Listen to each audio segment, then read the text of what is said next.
Well, trying to see if we're live. I don't think we're live. It doesn't show we're live. Anybody out Hello? Oh, that's May 6th. Yeah. Helps if I look at the right thing here. there? Let's see. Let's go to our site here. We're live. Hey, look, we're live. Oh, All right, cool. Okay. Hi. We're there. Sorry, guys. It's been a little bit since we've done this, so we're a little out of sorts. Oh, I'm going to turn myself down here so I'm not talking here. So, anyways, I'm sorry. but all right. So, Hope everybody's been well. It's been a while since we've been on here. yeah, it's been a while. So, yeah, It's been a crazy year. we're a little rusty. So I'm kind of like, okay, how do I use this button again? And what triggers what? Yeah. So, yeah, it's one of those things. Actually, I need to get the mouse up here so you guys can actually see what I got. Hang on. Yeah, it's been hope everybody's had a really good year so far. Really busy around here. We're stopped to actually get parts in, so Yes. we're getting more busy. And That was a common question that we were getting was, what is the as far as updates and stuff like that on part supply and that kind of thing. So bear with me a second, guys. There we go. All right. So how do we do this? Welcome. So as you guys are jumping on here, let us know where you're watching from. What kind of projects are you guys working on this weekend or have been working on?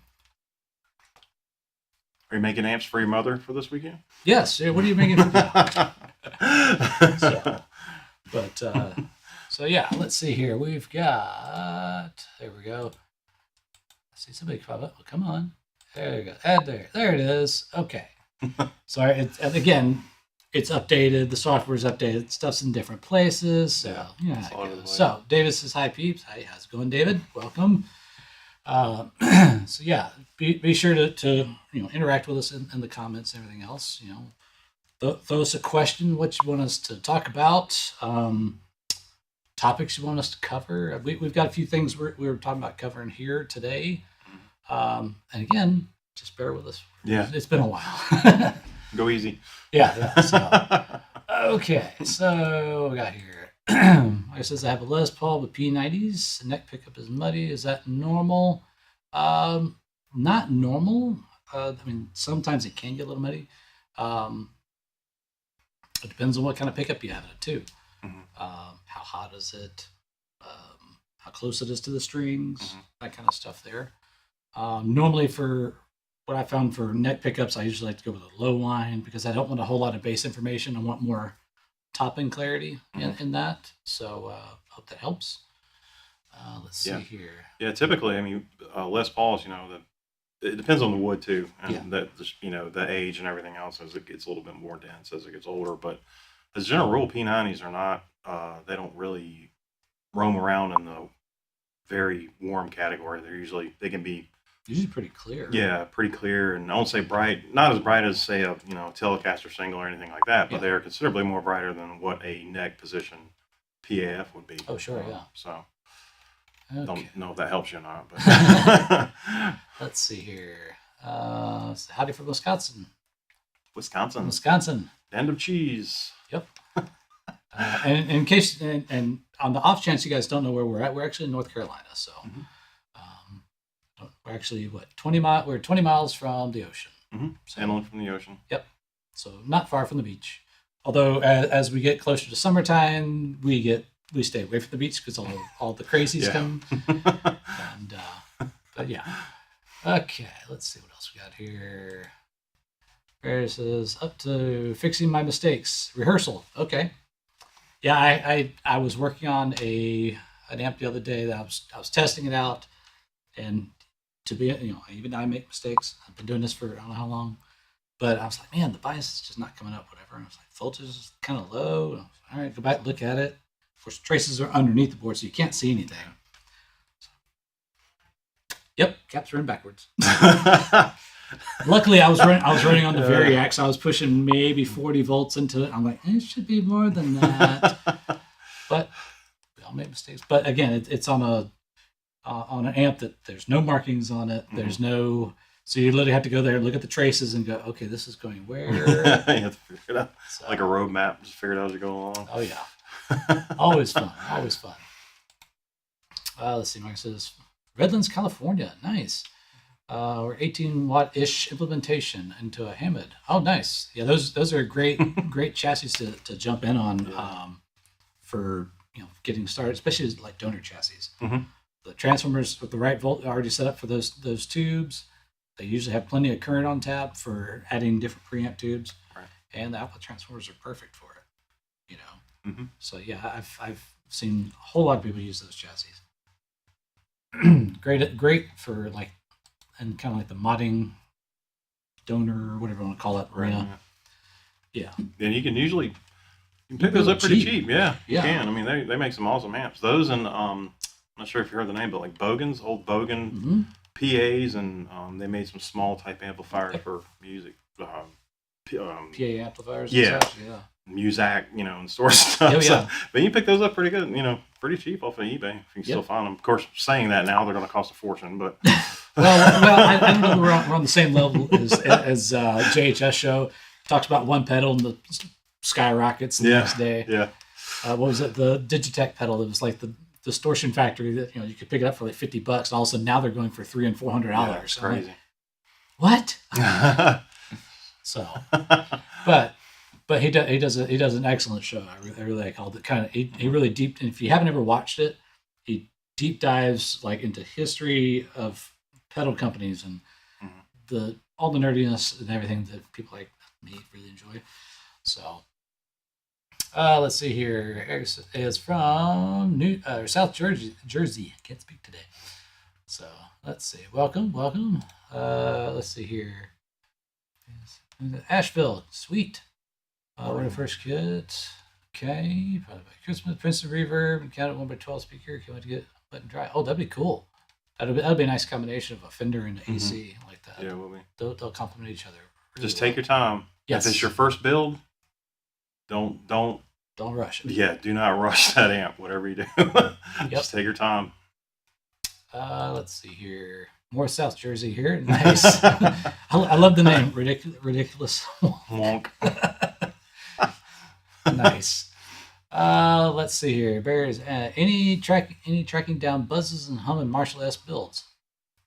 I don't know what you're talking about. We actually had this one here that what is it? 78. Yeah. Yeah, 78 100 watt. Mhm. And it had a hum.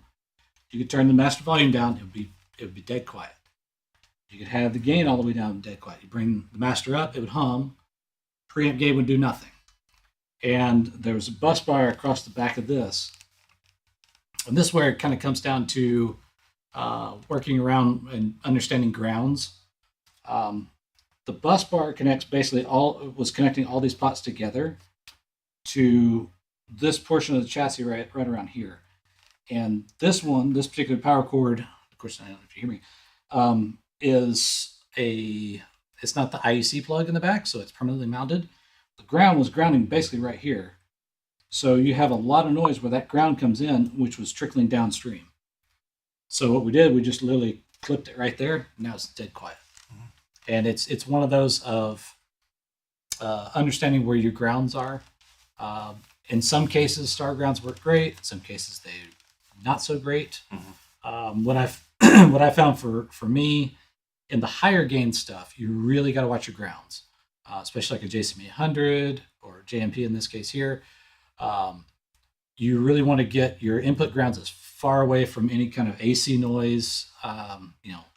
Your screen supply, your everything like that. You want to get as far away down that way as possible. And a lot of other things, that you can look into, especially in some of the later builds like this. You have a lot of extra wire hanging in there. You'll see, I don't know if that one has it or not, but you'll see you'll have the socket, and you'll have the 6.3 volt wire going all the way around, and they'll lay can't speak today. Grid input right there, laying right across it, and that picks up a lot of hum that way. It's little things like that once you start adding gain, gets multiplied 2 and 3 times, and sometimes 4 and 5, depending on what kind of amp you're in. And it really makes it. You start pulling your hair out, trying to go, where is this coming from? And you just kind of have to process elimination. start taking it out piece by piece. Yeah. And that's how we figured that one out. Mhm. So that was a long way to get there, but let's see. French Alps, nice. Building a Princeton reverb at the moment. Awesome. Mhm. That seems to be the amp this year, I think. Yeah. Last year it was the Tweed Deluxe and the Deluxe Reverb. Mhm. And this year so far, I mean, we've had so many Princeton Reverb orders. It's crazy, which is great. I mean, it's a great amp. It's Yeah. a fantastic amp to build. But it's really strange to see how, trends move around like that. Oh yeah. Year before last, it was Marshall, the 18-watt stuff. And it's kind of strange, really. Gotcha. Yeah, and a very popular mod that we have people do is they will swap out the 10 to a 12-inch speaker Mhm. and go with something that is not Jensen. You can Mhm. go with something more along the lines of like a Greenback or something like that, and all of a sudden you go from a speaker that's maybe mid 90s efficiency to a speaker that's 100 Mhm. dB efficiency, and all of a sudden your amp is a whole lot louder, Yeah. a lot more punchier. So definitely it's an easy mod to do. Mhm. You can swap out speakers, no problem. So Yeah. in fact, we did a build for somebody recently. We did a 12-inch. Right. There was a local blues artist that records with a few bands in Hollywood. He's done the backline for Fallon. Jimmy Fallon? Jimmy Fallon, yeah. Yeah. He's played with them. Some other guys. He actually bought he wanted us to build him a Princeton Reverb.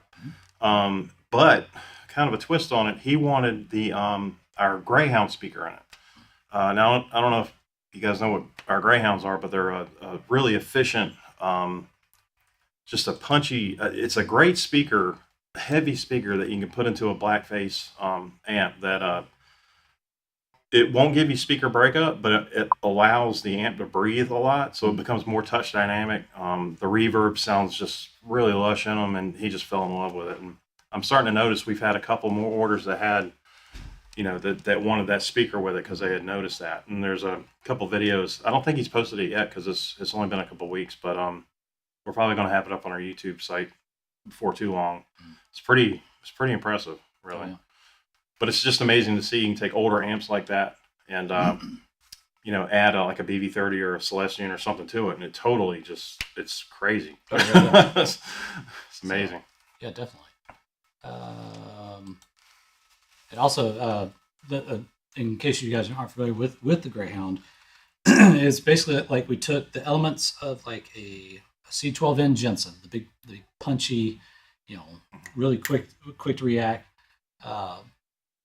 type of speaker, and then combined it with kind of a spin on a vintage 30, so you have kind of a mix of an American and a British sound in one speaker. Yeah. It sounds great in twin reverbs. It is. Mhm. You think a twin reverb is loud, but two of them things in it. And now it's Yeah. really loud. Yeah, very loud. So, let's see here. Versus and not any. Sorry. Oh, okay. That's what you're at. Okay, I'm with you. So it's all good. So hey, maybe we help somebody else that may be running that issue. So let's see. Say I'm doing agree on the grounds. 2 spots for me. Dirty and clean. Yep. Yep. Definitely. Okay. That was your first build and getting well. With Andy. Well. Okay. Here's Andy. Hey. Let's see here. If you email me, I'm in here now. So. Yes. I'm sorry. We're in this box. We can't leave the box. Yeah, we just. Ooh, man, I tell you, I've been getting a lot of emails lately. I mean, it goes along with the territory. We start selling more kits. We're selling more kits than we ever have. So, and it's great to get questions in sometimes, or actually all the time. It's Yeah. great to help everybody that we can. So, just if you send back-to-back emails, just give me a little bit to answer them because I'll have just so much stuff going on one time. You have a bunch in the queue, and it's like, okay, who am I talking with today? Right. Yeah. And you were working on, and Yeah. I'm lucky if I can get through the day. Right. Keeping my head straight some days. Right. Let's see. Great. Let's see. Are there step instructions for any of your Fender Black Panel kits? The only one that we have for that is probably going to be the Princeton. Yeah, Princeton Reverb. And the reason being with that is once you get to like Deluxe Reverb, Super Reverb, Twin Reverb, most time you're going to have some builds under your belt. You'll be familiar with what you got to do to make the amps function, what to look for, the steps to take for grounds and layouts and all that kind of stuff there. Right. And that's why we don't have a manual for those, because most people are at that level. They don't need a manual. They know what they're doing. Right. So, And a lot of times we had started on some manuals when I first started here way back, and we noticed it actually raised more questions than it actually answered. Because we had people that have done stuff before, and they'll see something a little bit different. The application is a little bit different, because everybody builds amps differently. I mean, that's one cool thing about building amp. And, you're probably not going to build one like I will or Steve will or anything else. So, and that raised a lot of questions as to why we did stuff. So, not only were we getting questions about the actual circuit itself, we're on top of that, we were getting questions about the manual and why we did the things we did. So we just stopped. And we noticed that the questions went way down. So it's kind of strange, but when people are left up to their own devices, especially with these kids, they figure it out. And you have to figure out a lot of stuff as you go along. So. Oh yeah, and a lot of that, especially for myself, because I'm when it comes to electronics, I was around it growing up with my dad and everything. But a lot of it, I'm self-taught. I figured things out a certain way because my brain's wired a certain way. I can't sit down and read a book and go, oh, this is what it means to do. My brain just has to figure it out on its own. Yeah. So, let's see here. Let's start with the 10-inch, and then we'll see. There you go. And the easiest, and those there, you can take the baffle out, put a new baffle in. Yeah, it's easy. Piece of cake. Off and running. Glad to see you in person. Hey, there he is. No, he's not here. He's just a figment. This is a hologram. This is what I called in the Matrix or something here. Flying overhead in a million pieces. Exactly. So, Prince Reverb instructions are pretty well made. Excellent. Well, thank you. Good. There are still a couple things that we, as we update the kits with some particular parts that either we no longer get or we upgrade or things like that, like transformers. It's a project in motion as far as our manuals go, because our manuals, it could be a year old and we've changed transformer leads or something like that. So if you do see any of that, please let us know, because we've been so crazy here lately. We haven't had really a chance to update that stuff, unfortunately. So no, it's a good problem, but there's a couple of things I think that are in there that I think people brought up, like, hey, like this number and this here is different. So, but it's one of those getting to it and getting back to it, because it was a big push for those amps, because they were selling like this, and we're trying to eliminate a lot of the questions, or common questions. All right, let's see here. Alex is asking, will we see a Mojo 2 bass amp? We did have one for a while, but it was a slow mover, to be honest. It never really took off. And you hear about bass guitar. Oh, you need to have a 200-300 watt amplifier to be able to be heard. Not so much anymore. Now, can you get the little Class D things that are 300-500 watts? Sure. They're really good for maybe about 100 watts if you're lucky. But we had the 50 watt bass amp there for a while. Don't know if we still have the small parts kit available. It's based around the JTM 45 chassis, same iron, everything else. Just the guts are a little bit different. Let's see. You use KT. Yeah, I had KT66s in it, which was unique. Yeah, and it put out what, 60? Yeah, it was up 60 there. watts, It was over I think 50. it was. Yeah, it was punchy. I do kind of want to go back and revisit it at some point and maybe revise it and do a B15 type deal. I think that'd be kind of cool. And then we have two different channels. You can get kind of a unique sound out of it. Would be kind of fun. Or an actual basement. Well, we have. Who would use a bassman for a bass amp? Yeah, I know, weird. Yeah. But there is also the Super Lead, the 100 watt 1959 Yes. Super Lead. You can change 4 or 5 parts and it'll be a super bass. Yes. Lemmy. Yep. Yay! Yep. And to add on to that, we have one of the super basses built here. I used it for a couple of gigs actually, and I think I got it on 2.5. Yeah. And I was running through 210s, and it was more than enough to keep up with a loud drummer. He was loud, Yeah. and another guitar player, that kind of thing. So yeah, 50 to 100 watts for bass is perfect, man. Yeah. So. And it won't break your back when you're trying to carry it out of a gig like a SVT that weighs 100 and whatever many pounds. Exactly. I think it weighed. I think the head weighed 40 pounds, maybe. Yeah, I mean, they're with the 50-watt version. Yeah. Obviously, so good. This 100-watt version definitely a little more weight to it and such. And keep in mind also that AC/DC Malcolm Young used Super Bass for rhythm guitar. So, and I think Angus had actually used. I don't know, the last tour they did, he had a couple in his rack. I'm not sure if he used them or not, but I don't know. They go through they take 12 amps on tour with them. a little bit of everything. So let's see here.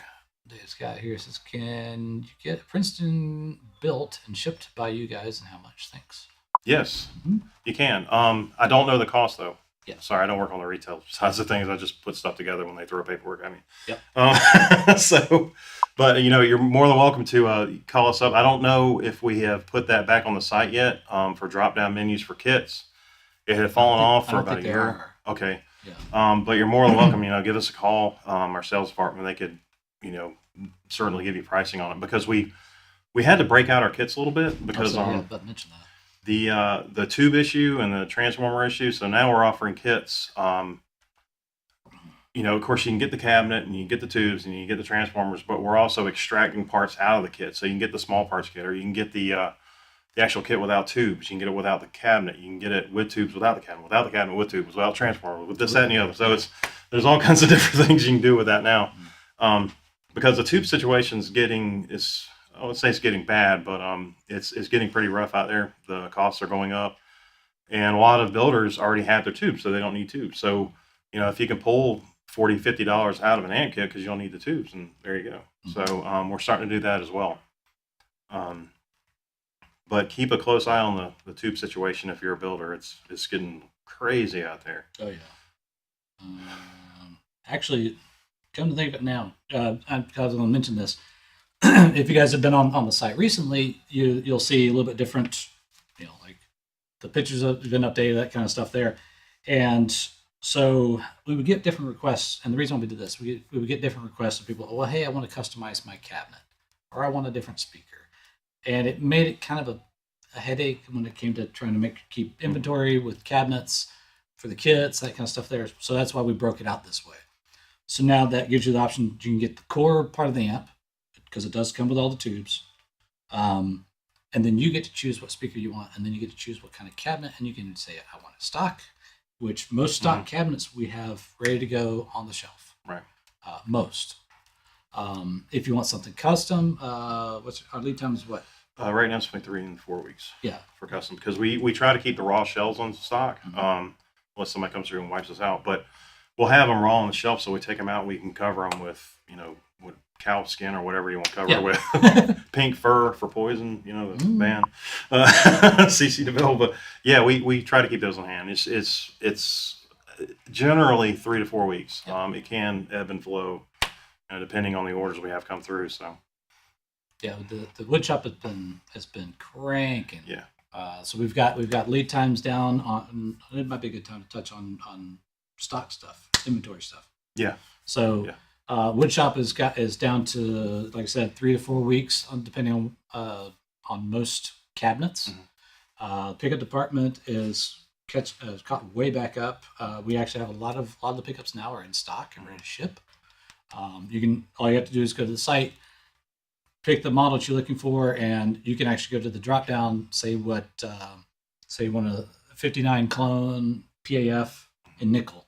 Chances are it's probably in stock, that kind of thing. We've been working really hard to get that kind of settled back in, caught back up with such. Yeah. So we've also partnered with a lot of major retailers out there online. So if you just, in the Google search, if we don't have in stock, we'll certainly build it for you. But there's also other avenues you can take, Sweetwater, Musician's Friend, and we have stuff on Reverb as well, too. Yeah, Reverb. Yeah. We have a store on there. Amazon. We have some particular stuff on there, like cabinets and some kits. We're trying we're very careful what we put on there. Sure. But yeah, check. There's a bunch of different outlets now that we're providing for. So And then as far as I know you guys often ask about transformers. We've partnered with was it TMI? Mhm. They're helping take some of the load off of Haybor. Mhm. They're all made here in the U.S. Yep. Made the same specs. Actually, they actually brought the B plus voltage down a little Yeah. bit. yeah, back down to where we're comfortable with it. Yeah. It started creeping up there for a while. Yeah, and part of that, obviously, the wall could have anywhere from 117 to clear up to 126 volts. Yeah. Which that wreaks havoc on your amp. oh yeah. So a lot of those are coming back in stock, and kits are getting out even faster now. Mhm. But anything for the 760 and the 756, 6, yep, EX. usually as soon as we get those in, they're going right back out the door Yeah, they too. are. Because we amass, we accumulate so many back orders for those. Those are, like Steve was saying, those are our most popular. Yeah. 'Cause not only do we sell them in the kits, when the most popular kits we have, we Mhm. also do it in, the blackouts that we sell, and then the Marshall 18-watt power transformer is also in the blackout. So that explains kind of why we've had a really hard time getting the blackouts out, because we're so busy trying to fulfill orders and back orders for all these transformers that people have been waiting for, that we're trying to reserve some stock for manufacturing so we get stuff made, but it's kind of a juggling match there. Yeah. But we can see the light at the end of the tunnel, so we're doing good. And one other thing, and we can't really say much of anything just yet, but 60, 90 days? Mhm. Stay tuned. We can't speak anything past. Just stay tuned as far as when it comes to kits. Yeah, it's incredible. Yeah, so we got some big stuff coming, and on not separate from what I can't talk about. I can tease this. Should I tease it? Hang on. I don't know. There we go. Hang on. I'm over here. Hang on. This is going to be really popular. Really popular. Hang on, just because it's heavy.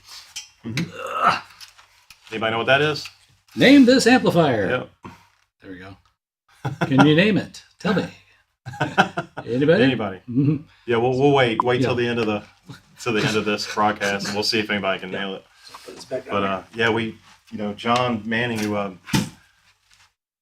he's one of our tech series lead of the amp parts department, and he does a lot of the kit design stuff. He was working on that, and he's a big fan of that amp. We've been wanting to put one out for a couple of years now. We were able to finally pull it together with the part shortages that we had, and Yep. a different chassis.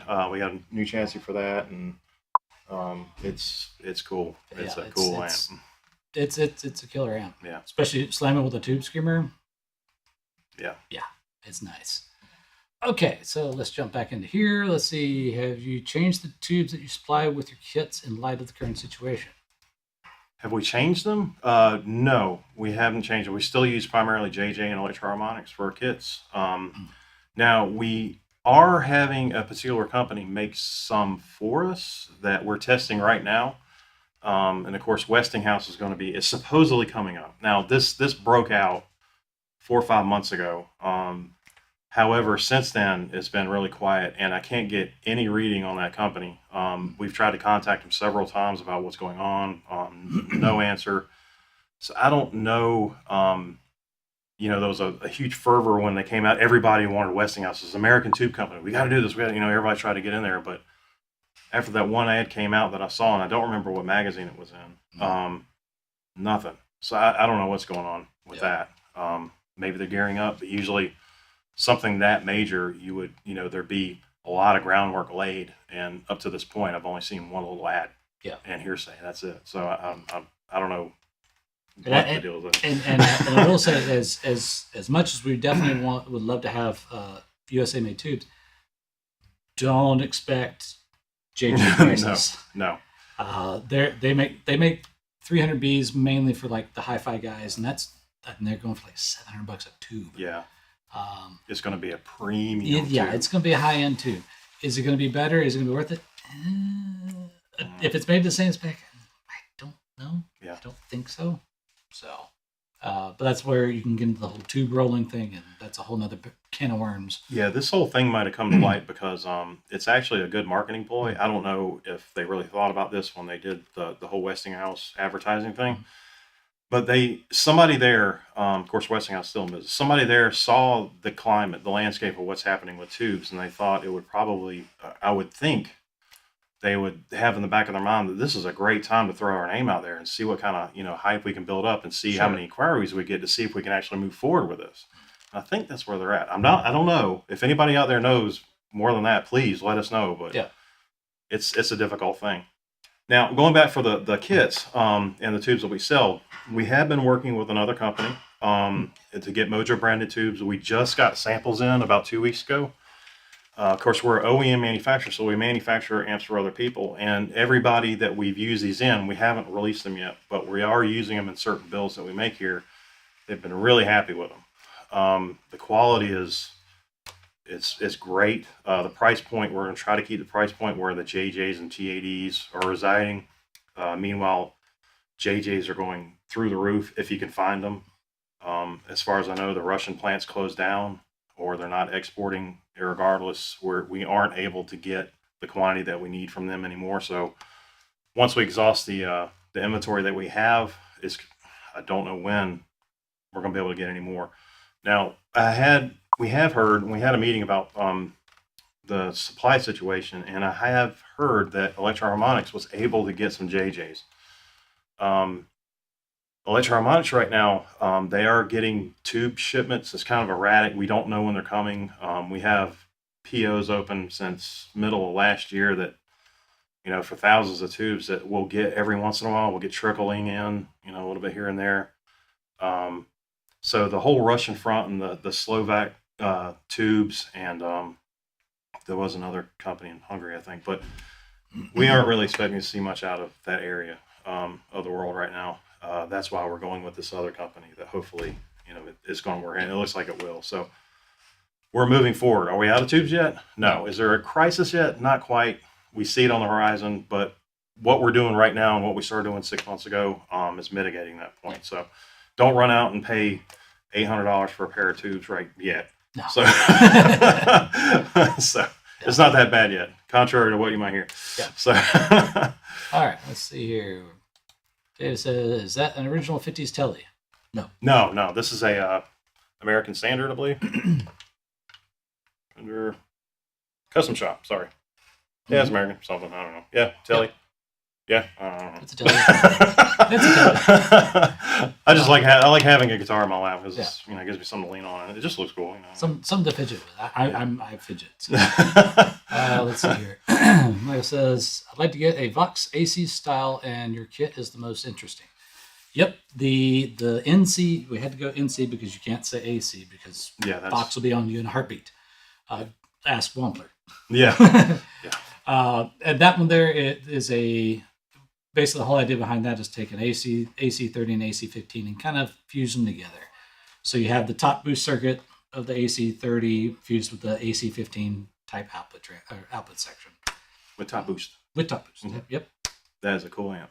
Yeah, it does really, really well. It can do the whole chimey Vox thing, and and when you go to normal channel, it's a little bit darker, but it's not super dark, so you can still get a very nice, warm, clean sound out of it too. Yeah, it's a cool amp. And you can crank it up and get it to break up and not shatter your eardrums. Yeah, I'll be in the 18-watt territory.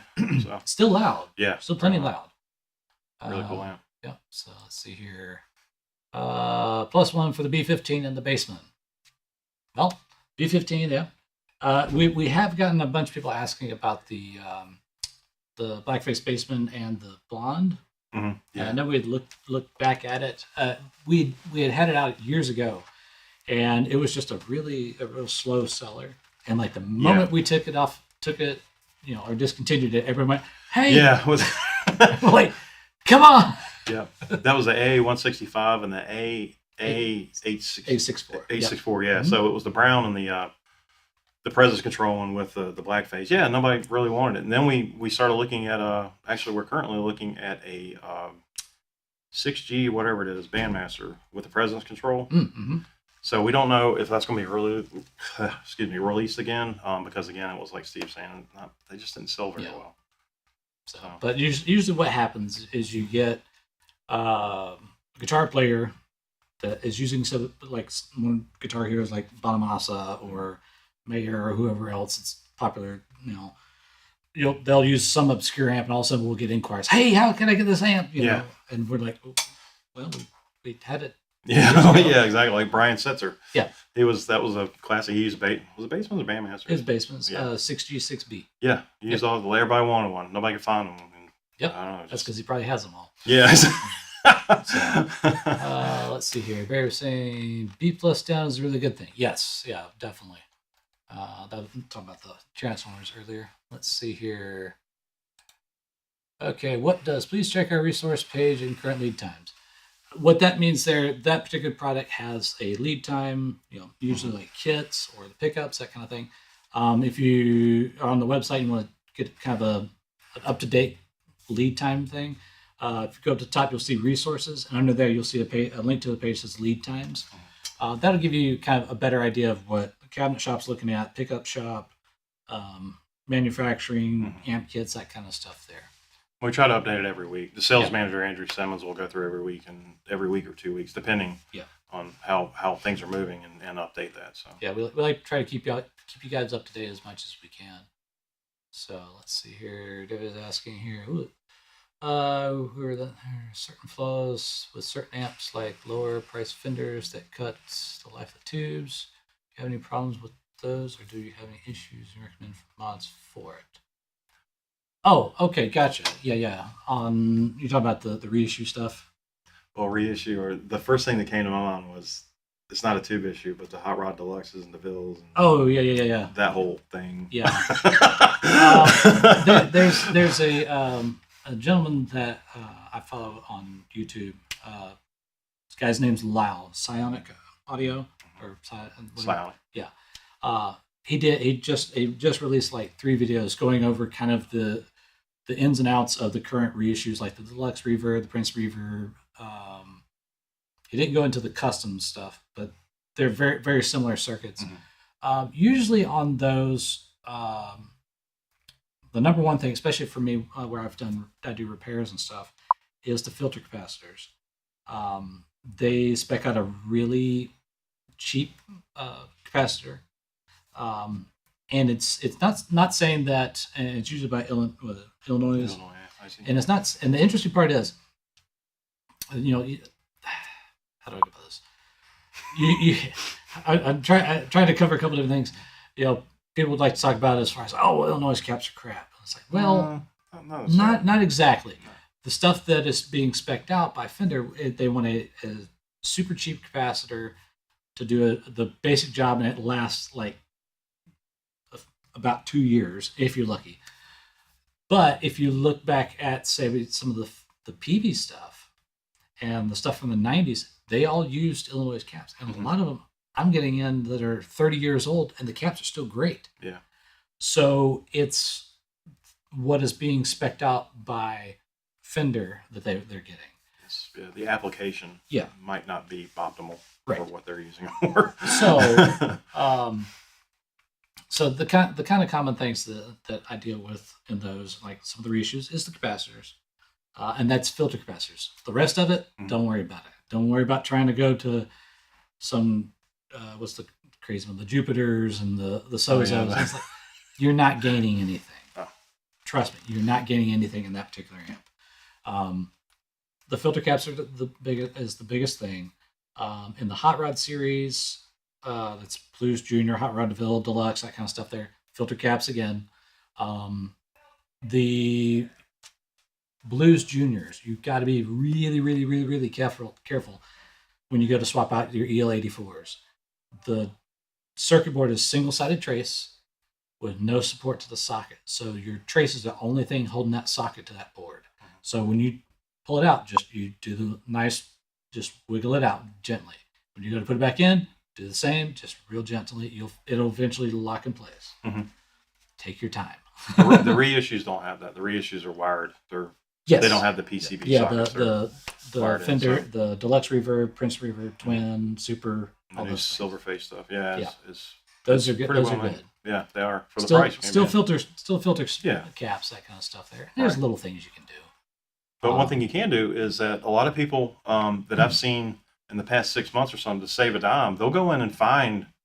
You'll go on eBay and find these chassis, the reissue chassis that aren't working, or they're broken, or non-functional, or whatever. Circuit boards burnt up. Yeah, you can get them cheap as anything. And then, Transformers are good. yeah, transformer, your output transformer, your choke, your reverb driver, and your power transformer, we're all great. Mhm. I mean, they serve the function very well. They get your voltages right. Mhm. What they'll do is they'll pull the PCB out and put a small parts kit in it. So it's actually a hand-wired amp. You can do that, for $250, $260. Yeah. So it's kind of a no-brainer. Mhm.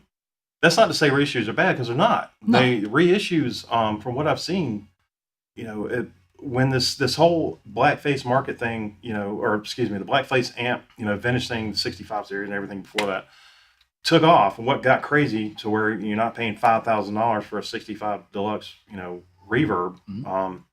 They came out with these amps, and it serves a purpose, and it does it very well. For $1,000, you can nail the Fender tone. They do that, and they do that very well. I understand why they did what they did. They're not the highest quality amps on the planet, but for the average consumer, average player, Mhm. even small gigging player, they're great. They're great amps. All right. So let's see here. Where were we? There. Okay. One word or one statement. JCM 800. Let's see here.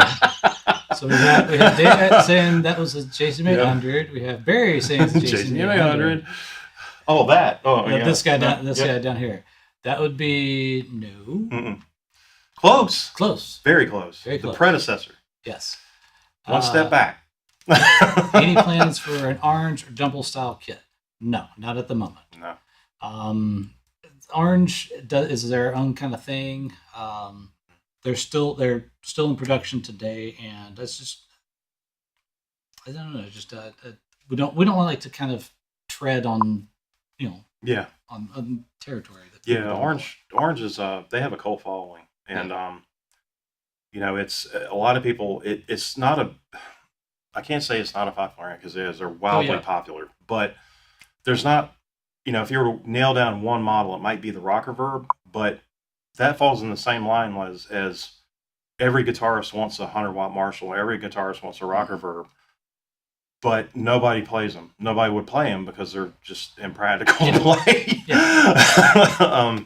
So it kind of falls in that territory, and we have the utmost respect for Orange. Oh, sure, They're yeah. a great company. Yeah. And their way of thinking, we work with them on some stuff. Have the way they think is really cool. I mean, it's a really cool company the way they work. Oh yeah. And we don't want to step on any of their toes at all. They have their own thing going on, and Oh yeah. And like a lot of the guys that were there early on are still there. yeah, they're still there. And I have nothing but respect for those guys whatsoever. Very very knowledgeable.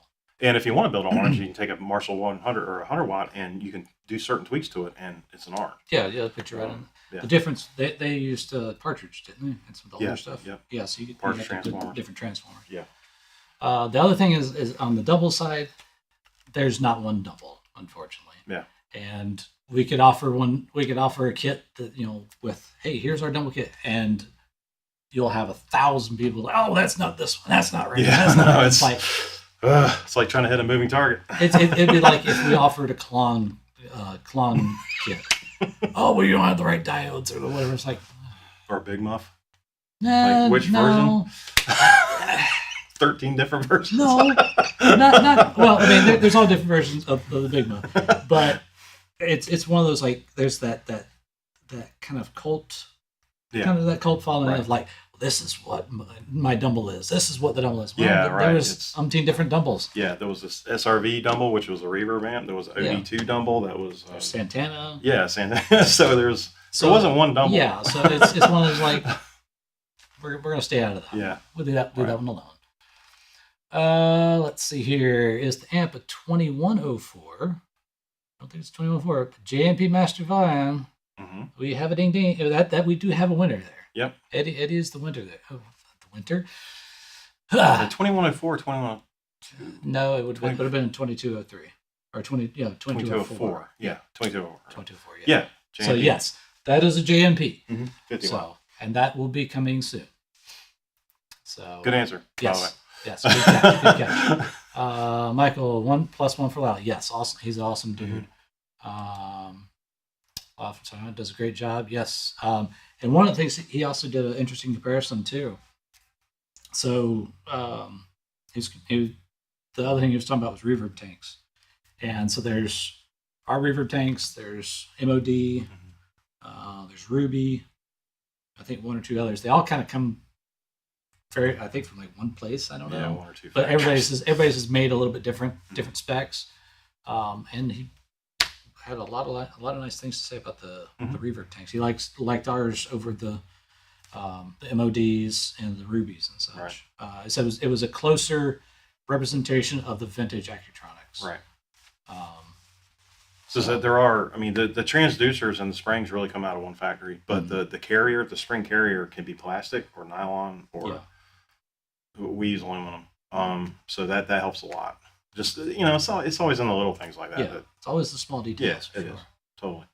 All right, let's see here. Philip's asking, what telly pickup would you recommend to pair with a neck wide range humbucker? Ooh. Okay. Wide range bridge. Well, if it's a 72 telly custom, you'd have. Oh yeah, that's right. Cool. Quite cool. Probably the broadcaster, maybe. Yeah. Broadcaster quite cool. Yeah. Yeah. Any one of our quiet cools would be great with it. Depends on your style of playing though. If you're a finger picker or a rock guy, or it kind of. Because we have a couple different models Yeah. in the quiet cool series, and that'll give you 60 cycle cancellation to go along with that humbucker in the neck. So any one of those would be really good to pair up with it for sure. Let's see here. Do you guys have a cabinet that a British and American sound in one? Well, what would you say would be? I think that would kind of come down to that would be more of a speaker thing to my thinking. Well, you could have. I mean, when we're talking cabinets, a British cabinet typically to us is a ply cabinet. An American cabinet is going to be a pine cabinet. Yeah, that's true. Yeah. And the speaker, of course, and the type of baffle. You want a floating baffle, or do you want a secure baffle, dadoed baffle? There's a closed back, open back. Yeah, exactly. Marshall stuff's closed back. American stuff's open back. So it's. I tell you, if you wanted to get that kind of sound there, that to me, that's tough. Yeah, it is tough. But I know the speaker to go with, the Greyhound.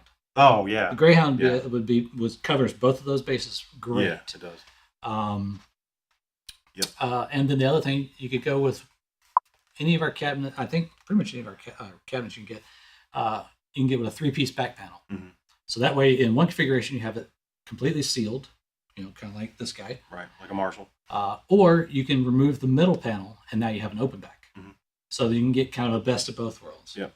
And it's like, 6 screws on it? Mm-hmm. Across the middle panel. Middle panel. So that'd be a great one there. Mm-hmm. And depending on where you're playing, you could go with one of our mini 212s, or you could go with like I'm staring at this only because it's right over there, is the Slammons. So if you're playing on stage, it's angled to kind of hit you in the back of the head versus in the back of the legs. Right. So yeah. There's a lot of different options there you can go with. Mm-hmm. So I hope that answers your question there. Let's see here, 2203. Well, yeah. JCM 799. Yeah. It's close. Yeah, No. very close. Good answer though. Good answer. I've actually seen a couple of those come through here. They were almost 800s, but they just wouldn't turn on. They just went right there. They didn't go to 11. They went to 9.5. Yeah, 9.5. they fell short. Any plans to write a manual for Viper Verb Champ? It could be done. I tell you the easiest thing though, follow the guidelines of like the Tweed Deluxe or even the Princeton, because the chassis layout is kind of the same. Uses the same can capacitor. Yep. So yeah, I would go off of you can look at the Princeton reverb and just follow your wiring diagram for the Viper Champ, and then kind of the guideline in the Princeton reverb will get you right there. Very, very, very similar thing to do. Come back here. There it is. 22. Yep, I did one You're of one those. of those. Sorta. Sorta. You almost got there. Did you let the magic smoke out again? I've been there. I've done that. I think we've all done that. So, Thanks, guys. Mostly rock, alt country, and use the guitar and open G for a bit. Okay, Stones, that kind of Stones. stuff. Oh, there. cool. Yeah. Like a broadcaster, I think would be a Yeah. great little fit for that one. Yeah, that sounds really good too with slide. Yeah. If ever you slide with Mhm. the telly, so Yeah, it's got a little bit more output, Mhm. and I think that would match up really well Yeah. with that one. yeah, definitely. Yeah. All right. Scrolling down. We appreciate all these questions. This is probably Yeah, the this most is great. Yeah, probably the this is most fantastic. Q&A we've had in quite a while. So we're cooking right along here. What are your thoughts on non-polarized caps, like coupling caps, when you build and determine the shielded side? You're talking about the Like the roll foil yeah, Mallory 150 yes, Dijons. the coil, inner foil, outer foil, Mhm. that thing. Yeah. To be honest, I don't really mess with it. Yeah. Yeah. Especially like if you use some of the Panasonic EGQs or whatever they are, because they're such a compacted size. Yeah. I've not found a reason to have to, even in higher gain applications. To each their own. So. Yeah, one thing I've noticed with that, and I've gone down a rabbit hole a couple times with builders on this, is that if you get yourself into a position where you need to worry about inner foil, outer foil, might be the wrong application, or you just might not be building it right. That you have to worry about that because Yeah. when they were building all these old amps, They didn't care. about that. It was just built. So And let's see here. Are the caps in your small parts kits already marked? No. But there, answer that. There, Right, yeah. They're there. Okay. It is Friday. yeah, there is a way to tell. I won't go into Yes, that here, yeah. but there is a way to tell inner foil, outer foil. And actually, if you ever wanted to go down the rabbit hole Somewhere. of wanting to determine that, Mr. Carlson's lab. If you follow him if you go on Patreon, he has the PCB and all the schematics and everything else to build a tester for that. Mhm. It's very well done, very well documented.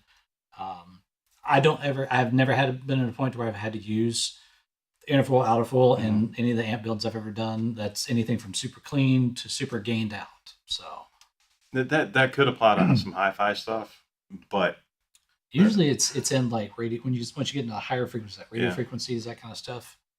yeah, To- the cab becomes a condenser. Yeah. Like a microphone. So Yep, pretty yeah, much. that application. Mhm. But with this stuff, no. Yeah. No. Lo-fi. Let's see. Do you guys have a video manual course explaining what each component does instead of just where they go? We've actually done some different articles in our newsletter. Yeah. It's like it's called "What's This Thing Do?" And some of it has been bright caps, filter caps, Yep. some different transformers. So if you go to our website and you go to, I believe it's under resources, you'll see blog, and under blog we have a bunch of different articles in there about. You'll see them. They'll be titled "What's This Thing Do?" And they kind of go into a little bit of detail on what's going on there. Mhm. It doesn't go into like a whole like mathematical equation of this is Yeah. what it's doing here, but it's kind of just a general overview. So, but good question though. Mhm. Let's see here. My champ kit is coming tomorrow, according to FedEx. I want to eventually learn the skills to rewire 65 with a small parts kit. I hope the Princeton next. What best to learn most? Well, you're doing it right there because you're starting. Yeah. You know, get that first one done there. You'll, especially when you start talking about like the Tweed champs, because you're working in such a tight space. You'll learn how to get efficient real Yeah. quick. But you're doing the right thing. Yes. You're taking steps forward, you Yeah. know, to get there. So when people jump right into the deluxe reverb, it Oh yeah. it's, Yeah, it turns and- into a nightmare. And it's one of those, like, it's a clean amp, so it's low gain, it's not super high gain, Right. but it's finicky, Mhm. Especially with noise from the tremolo, noise in the reverb tank, Yeah. grounding, that whole deal there. That's the kind of thing there. And not to kind of spin off of this, but one question we've been getting asked a bunch is the whole brass plate. And we get asked this a bunch. And understand, and people ask, well, why not for shielding? It doesn't do anything with shielding, unfortunately. Yeah, it's not for shielding. No, It's, because you have an entire chassis that is shielding. Yeah. Basically, with that, the short story of that is with the different metals and stuff, trying to get the right amount of heat to be able to solder to the chassis. Mhm. Brass takes it a whole lot quicker. and that was a weak point with those Yeah. old chassis because they would have to sand the galvanization off the chassis to actually solder it on there, and it took time on the line to Oh, do yeah. that. And they would have 4 or 5 joints, on the chassis, which was horrible. And if you didn't get it right, it would It pop would off. break, yeah. So that became a maintenance issue, and then, but like Steve was saying, the brass plate, it solders right to it. It's there. It's for ease of manufacturing. It's not for shielding whatsoever. So and usually when I build those type of circuits there, my preamp grounds, I will usually bust them together Mhm. and then ground at one end down here. Right. That's how I usually do my grounds. Yeah. So, but anyway, that was just one of those I knew that was one thing we wanted to cover today. yeah. And one side note of that, if there is any question, and people are still going to say it is for shielding, Sure. look at some of the silver face stuff and how they actually grounded the plate. They grounded on both ends. So if you're trying to shield something, you don't You don't create a ground on ground both loop. ends. Yeah, you Yeah. don't do that. So it's kind of counterproductive, and the evidence is right there. Yeah. Anyway, I wrote an article about this, and hopefully it'll come out soon. So. Yeah. And that a good caveat to that would be kind of that bus bar that went across here. Oh yeah. So you have a ground on each one of these. It's also grounded close to where there's noise. Mhm. As soon as you break that there and you have it grounded down here, dead Yeah, quiet. it goes quiet. Yeah. So that's where that could be it could be the opposite direction you're thinking to Yeah. go. So it's just not necessary. No. At all. If you make your amp right. yeah, okay. We go for your Imperial 212 cab, and when I get the dual, there you go. Yeah, that'd be killer right there. That'd be an awesome setup right there. Let's see. I'm getting one of your Strat Blender Solaris wiring kits soon. Can't wait to hear how they sound. Nice. Yeah. That'd be cool. Yeah, that one there, the wireless, those are super easy. And Mhm. basically, you take the hot, you push a thing, clip Yeah, stick in, the wire in. That's flip it. the ground, clip, you're Yeah, done. that's it. So super easy. Mhm. Let's see here. What else we got? Or if I get the dual recto. Well, nothing wrong with getting the dual recto. Yeah. Either one. Without going down the rabbit hole, which dual recto do you get? Thanks, Fluff. Let's see. Let's see here. Been thinking about doing a deluxe reverb kit, but never built an amplifier. Little worried that it would be, yes, that would definitely be over. Yeah, that's a lot. I do push pull mods. Okay. Being this vintage you've never built before, throw mods out the window. Mhm. Don't even entertain them. Don't read anything about them. Mhm. Build the amp. Get it stock. Get it working. With deluxe reverb, don't do that as your first build. Do something like a Tweed Deluxe. Mhm. That gets you that our manual covers a lot of detail on that stuff. We've taught many classes on putting that amp together. And get that under your belt first. That'll give you the confidence and familiarity with all the issue, and I say not issues, but things you'll learn along the way. Mhm. You'll get familiar with the iron, how you need to solder stuff. Then go maybe to Princeton Reverb. Mhm. That's a nice gradual step is go that way. Mhm. And then you can tackle the deluxe. And we do. We have customers all the time that'll start with a Champ and they'll build it and they'll love it. Then they'll sell it. Then they'll get a Tweed Deluxe and they Mhm. love it and they build it and they mod it to what they want and they sell it. Then they get a Deluxe Reverb. Yep. So it goes around all around. It's an evolutionary thing. Just don't jump head first into, especially if you've never done it before. A Deluxe Reverb could be It'd the be your difference worst between. nightmare. Yeah, it would be from oh really gung ho doing this to oh no what have I done? Mhm. So, and anytime anybody does any kit that we sell or anybody sells, build it stock, like Yes. Steve says, stock 100%. Then you play it. Once Get you got familiar it with it. functioning 100%, then you determine about what you want it to do for you. Yeah. Don't go on forums and say this is the best thing you can do to make the sound better because it's not. Or change that, or go read on there. Oh, well, I need to update the caps and not even build Yeah, it. No. Don't do that. Stay off the gear page. Yeah. build it. We made it a point, when we're putting all these kits together, to use a certain capacitor because sound wise, to get it close to the originals as we could with what was being produced. Will you hear a difference from a dollar cap to a $6 or $7 cap? No. No, You not won't. really. The thing I found in tinkering with different circuits, capacitors in a clean section, you will hear no difference. Mhm. When you start getting into higher gain, I'm talking like 3 and 4 stages, that's where you start hearing a difference. And it's not so much an audible difference, it's a feel. What I've found is a larger body capacitor, if you're trying to do it really super tight, chug, chug, chug, tends to be a little bit slower to react. And it's not so much, we're not talking like, oh, it's, like tube sag or nothing like that. No. It's a feel thing, Mhm. And that's what I kind of get into. So, Yeah. Definitely. So, and the funny part is, like, you look at a lot of the super high gain amps that people are like, oh, they sound so great. They're using the cheapest capacitor they can because it's the smallest package and it's fast to react. Yep. So, but would you ever consider using Hammond iron instead of since Habor is running so far behind? I don't know. I don't know how to answer that one. Yeah, that's a tough one. I've used them before. Yeah, we have. We've used them in manufacturer for some builds that we've done for customers. They were fine. Would we use them in the future? Maybe not right now. No. We're at a pretty good place with our transformers. Yeah. We've had a really good relationship with Habor. Yeah. And Hammond, they have Mauser and DigiKey, and Yeah. they're in all these places. So when we start competing with the supply houses like that, there's no point at all. So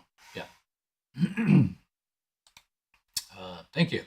You're welcome. you're welcome. I have to go back and remember what we answered, but let's see here. Someone needs to tell them to stop praising the Yeah, I can't count how many emails I got about that. Oh yeah. Yeah, definitely. And when you're watching these, for everybody out there, when you're watching these videos, keep in mind that the kits that we sell are usually not built by us or built by other people. So when people start to talk about, the problems with the kit, it's not the actual physical kit. It was how it was put together. Yeah. A lot of times How the it's parts assembled, themselves are yeah. rock solid, but the it's just, I think people get confused about that sometimes. I mean, I've seen where we've had, on more than one occasion, somebody's like, I can't figure out all this noise or whatever else in my deluxe reverb, and we get it in, and it's wire hanging outside it's the just, chassis. Man. So yeah, there's a problem in there's this an issue. wiring, So yeah. Let's see here. All things, yeah, not a problem, man. Let's see here. Chassis, aluminum, galvanized versus galvanized steel in terms of weight, noise, and heat sink. Galvanized stainless steel. So like that chassis versus like that chassis. No, That's steel. That's Yeah. steel too. The sorry. the Universal Marshall aluminum Yeah. chassis. Each has their own. There's not much. I mean, No, there's not. if you're trying to solder to it, steel is a pain in the butt to solder to. Yeah. Do Do not solder to an aluminum No. chassis. Ever. As far as weight goes, obviously aluminum's lighter. If your chassis is not not soldered, but tack welded in the corners like that, Mhm. on heavier iron, you kind of want to go with steel. Yeah. Because what will happen, that weight, bouncing in the car, travel, whatever, will tend to press that chassis out and kind of flatten it out a little bit. Mhm. That's the only downside with like aluminum a little bit. It's not a bad thing. I mean, like an 18 watt or something like that, Yeah, it's perfect. totally fine. Yeah, it's perfect for it. So, but if you were to try to put like 100 watt iron in an aluminum chassis, not so much, unless it is welded. Yeah, right. So, but as far as noise, I mean, as long as you do your groundings right, you're good. Yeah. There's no grounding issue as far as aluminum. People, say, well, aluminum chassis are noisier. Well, No, not really. I mean, I kind of think the other way around, to be honest. Just me. So they are lighter. I mean, if you're, Yeah. you compare that J&P chassis, a steel chassis, to the comparable aluminum, Mhm. maybe a pound lighter. Yeah. If that. I mean, they're not very heavy at all anyway. Yeah. So, What's the best alternative? There's not really a best. yeah, there's not. It depends on Yeah. applications. Yeah. So, let's see here. Which amp parts would you be okay and not be okay buying used? Never, ever, ever electrolytics. Yeah. NOS electrolytics. Stay away from them. Yeah, and even electrolytics that are even new, that are like vintage, don't, Yeah. because there's a shelf life. Mhm. Um, And the old Astrons, the rolled blue Astrons that were in the fenders. the fenders, can be problematic for some odd reason. The They're not blue- electrolytic. No, the blue ones Were the seem to blue be ones? okay. What were the other The ones? yellow ones, the yellow Astrons. Oh yeah. Those are Yeah, leaky That's as right. all Yeah, get out. they use them as coupling caps, and they just leak over a period. They just get really noisy, which is really strange. You wouldn't think that would happen, but Yeah, it like happens. it was in the early Tweeds Mhm. and Gibson. Yeah. Gibson used Yep, to they use them use too. them. So And be careful with NOS tubes. yes, I can go on for hours about this, but it's now you're getting to the bottom. You're getting to the bottom of the barrel of tubes that are yeah, left. it's been passed over 20 times in the Mhm. past, 30 years. So just be careful and keep in mind that the modern tube production, that they're as durable as they've ever been. They're more consistent. They sound great. And honestly, I haven't, even the Chinese stuff, I haven't seen bad tubes, Yeah. in a long time come from these manufacturers. So. Mm-hmm. So, all right. Well, cool. Looks like I don't know if I have anything else I need to hit on. Nope, just hang in there, Yeah. everybody. Mhm. We're getting there. We're getting out of this junk. So, Yeah. Oh, yeah. going around, Moving on. it's getting crazy. Let's answer this for one real quick here. Would you use 7-year-old blue that are brand new? And to be honest, Brags are kind of, it's hype, in my opinion. To be honest, Well, let me ask you this question: the Ask build me, that ask you're, them. if you're putting those in a build, and you're gigging out, would you be willing to take the risk of being in the middle of a set or recording session to have one of those caps go out? Hmm. Because it's not if they will, it's when When. they do. Yes. So ask yourself that. Do you gain anything by having a vintage blue Astron or a Sprague or whatever cap? No, you don't gain anything. If anything, you Maybe lose. bragging rights. Yeah, that's about it. Ooh. I mean, look, I got old caps in there. So it's, Yeah. but it's again, it's your amp. So Oh yeah. try it. So do that there. Okay, cool. All No, right. I get Yeah. Christian. Yes. In certain cases, yes, you're absolutely right. Not all old stock tubes have been passed over 1,000 times. There are some still really good ones out there. Yeah. Now, if we're talking about like $300 each, Phillips black plates or RCA black plates or short bottles or whatever this that, and the other, yeah, they do sound great. But that's not to say for $25 to $30 on the market now, I can't get a tube that would be just as durable and sound just as good as what they had. Hmm. That's how I kind of come into. I look at that from a different angle. So. There you go. All right. Well, guys, I think we're gonna. Yeah. Thank you, everybody. It's been, like I said, it's been a while, so I appreciate you guys hanging with us and bearing with us as we figure out. Oh, hey, this thing's on now. Yeah. So, anyways, I hope you guys have a great weekend. Go build something. Don't let the magic smoke out. Happy Mother's Day. Yep. And we will hopefully be back probably in about 2 or 3 Mhm. weeks, maybe. See what we got. Mhm. And if you guys have any questions on anything, feel free to anytime to email us. It's AJ@Mojotone or Steve@Mojotone.com. So, Or tech at Mojotone.com. Tech, yeah, That exactly. goes to everybody. So we'll see it. Yep. I guess that would be the easier one. But Yeah. anyway, so anyways, I hope you guys have a great weekend, and we will see y'all later.